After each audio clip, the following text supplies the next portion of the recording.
Assalamualaikum warahmatullahi wabarakatuh. Perkenalkan nama saya Hilda Yunisi, NIM 4011877. Nah, di sini saya akan mepresentasikan proposal saya yang berjudul Pengaruh Lembar Kerja Siswa dengan Pendekatan Saintifik Berbasis Kolaboratif Teamwork Learning terhadap hasil belajar dan juga kemampuan kolaborasi peserta didik.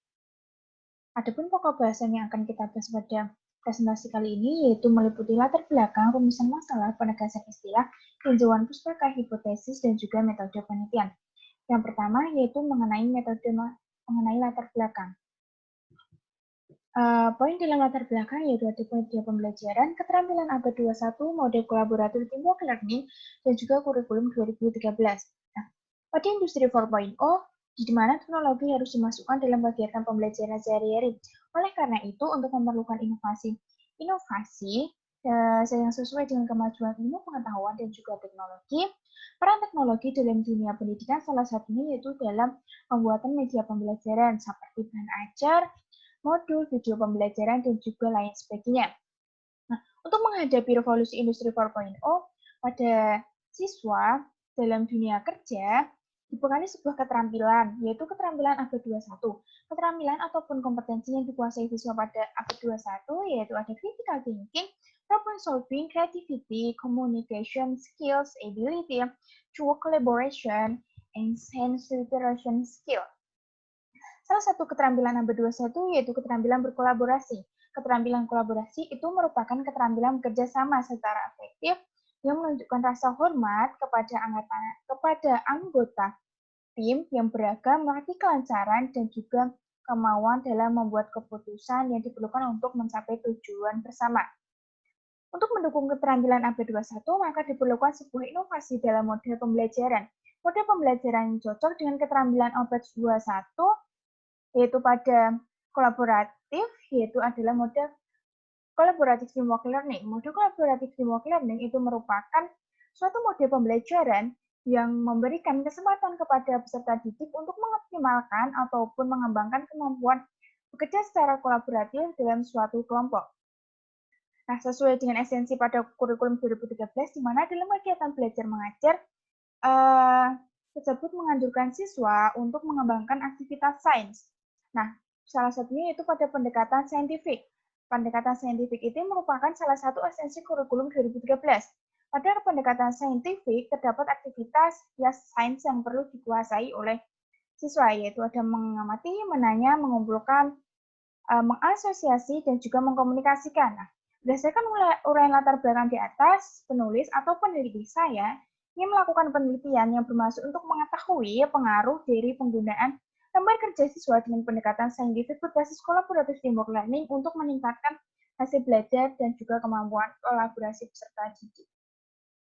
Kemudian rumusan masalah. Rumusan masalah pada penelitian kali ini yaitu yang pertama, apakah lembar kerja siswa berpendekatan saintifik berbasis kolaboratif teamwork learning dapat meningkatkan hasil belajar siswa pada materi gerak benda? Yang kedua yaitu mengenai apakah lembar kerja siswa berpendekatan saintifik berbasis kolaboratif teamwork learning dapat berpengaruh terhadap kolaborasi siswa pada materi gerak benda. Kemudian pokok bahasan yang ketiga yaitu mengenai penegasan istilah. Penegasan istilah yang pertama yaitu pengaruh. Pengaruh yang dimaksudkan dalam penelitian kali ini yaitu mengenai perbedaan nilai rata-rata sebelum dan sesudah diterapkannya lembar kerja siswa berpendekatan saintifik berbasis kolaboratif teamwork learning terhadap hasil belajar dan juga kemampuan kolaborasi peserta didik. Kemudian lembar kerja siswa. Lembar kerja siswa dalam penelitian ini yaitu akan menampilkan sebuah fitur-fitur, yaitu fitur-fitur mengenai materi, soal, dan juga tugas proyek. Kemudian yang ketiga itu hasil belajar. Hasil belajar yang dimaksudkan dalam penelitian ini yaitu untuk mengetahui apakah terdapat peningkatan nilai hasil ulangan siswa sebelum dan sudah diterapkannya lembar kerja siswa berpendekatan saintifik berbasis kolaboratif yang mengerti terhadap hasil belajar dan juga kemampuan kolaborasi siswa. Yang keempat yaitu ada kolaborasi. Indikator kolaborasi yaitu ada berkontribusi secara aktif, bekerja secara produktif, menunjukkan fleksibilitas dan kompromi, menunjukkan tanggung jawab, dan juga menunjukkan sikap menghargai. Kemudian yang kelima yaitu ada materi gerak benda. Pada penelitian kali ini, saya menggunakan materi yaitu mengenai materi gerak benda. Materi gerak benda ini terdapat dalam kelas 8 pada KD 3.2 dan juga 4.2. Kemudian pokok bahasan yang keempat yaitu mengenai tinjauan pustaka. Yang pertama yaitu pengaruh. Pengaruh menurut KBBI itu merupakan daya yang ada ataupun timbul dari sesuatu yang ikut membentuk watak, kepercayaan, dan perbuatan seseorang. Lembar kerja siswa itu merupakan suatu bahan ajar cetak yang berisi lembar kertas yang berisi tentang materi, ringkasan, dan juga petunjuk pelaksanaan tugas pembelajaran yang harus dikerjakan oleh peserta didik. Kemudian ada pendekatan saintifik. Pendekatan saintifik ini meliputi mengamati, menanya, mencoba, mengolah, menyajikan, menyimpulkan, dan juga mencipta. Kemudian ada collaborative teamwork learning. Collaborative teamwork learning merupakan suatu model pembelajaran yang memberikan kesempatan kepada peserta didik untuk mengoptimalkan ataupun mengembangkan kemampuan secara kolaboratif dalam suatu kelompok. Dan hasil belajar. Hasil belajar itu ada dua pengertian, hasil dan juga belajar. Hasil itu produk dan belajar itu merupakan suatu usaha adanya perilaku pada individu yang belajar. Ini ada kolaborasi atau collaboration itu merupakan peserta didik yang mampu untuk bekerja sama, saling bersinergi dengan berbagai pihak dan bertanggung jawab dengan diri sendiri. Kemudian pokok bahasan yang kelima yaitu mengenai hipotesis sesuai dengan rumusan masalah yang jelas yang tadi di atas. Hipotesis yang pertama yaitu H0 tidak terdapat pengaruh lembar kerja siswa berpendekatan saintifik berbasis kolaboratif dan murni terhadap hasil belajar siswa pada materi gerak benda.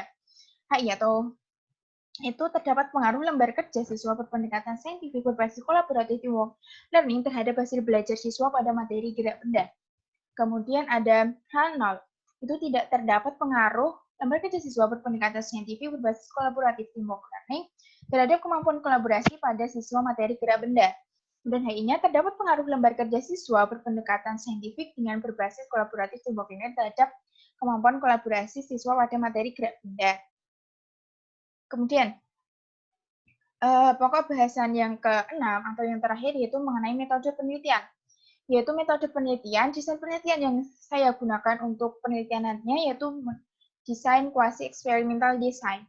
Kemudian untuk tahap pelaksanaan yaitu ada tahap persiapan penelitian, tahap pelaksanaan penelitian, dan juga ada tahap analisis. Pada tahap pelaksanaan yaitu kita melakukan identifikasi masalah, menyusun desain pembelajaran, menentukan sampel, menyusun perangkat pembelajaran, dan lain sebagainya. Kemudian ada tahap pelaksanaan, yaitu kita melakukan pre-test, melakukan post-test, melaksanakan pembelajaran, melaksanakan kegiatan yang sudah kita rencanakan pada penelitian ini. Kemudian pada tahap analisis. Pada tahap analisis merupakan tahap untuk menganalisis hasil dari tahap pelaksanaan penelitian. Kemudian yang ketiga ada pengumpulan data. Pengumpulan data itu ada tiga, pengumpulan data angket, tes, dan juga dokumentasi. Kemudian ada analisis instrumen. Analisis instrumen itu ada validitas soal, reliabilitas, daya pembeda, dan juga tingkat kesukaran. Pada penelitian kali ini, saya menggunakan soalnya yaitu soal multiple choice atau pilihan ganda. Kemudian metode analisis data. Metode analisis data yang pertama yaitu untuk menguji pengaruh hasil belajar peserta didik dengan tes. Yang kedua yaitu uji pengaruh terhadap kemampuan kolaborasi peserta didik dengan angket. Yang pertama yaitu uji pengaruh hasil belajar peserta didik dengan tes. Yang pertama yaitu menggunakan rumus uji normalitas. Nah, uji normalitas menggunakan rumus C kuadrat. Setelah diketahui hasilnya normal, kemudian kita melakukan dengan rumus uji T. Kemudian yang kedua yaitu untuk menguji pengaruh terhadap kemampuan kolaborasi peserta didik dengan angket, yaitu dengan menggunakan rumus persentase skor sama dengan persentase skor tiap indikator dibagi dengan jumlah skor indikator dikalikan dengan 100%. Adapun daftar pustaka yang saya gunakan yaitu sekian presentasi dari saya. Mohon maaf apabila banyak kesalahan. Wabillahi taufiq wal hidayah. Wassalamualaikum warahmatullahi wabarakatuh.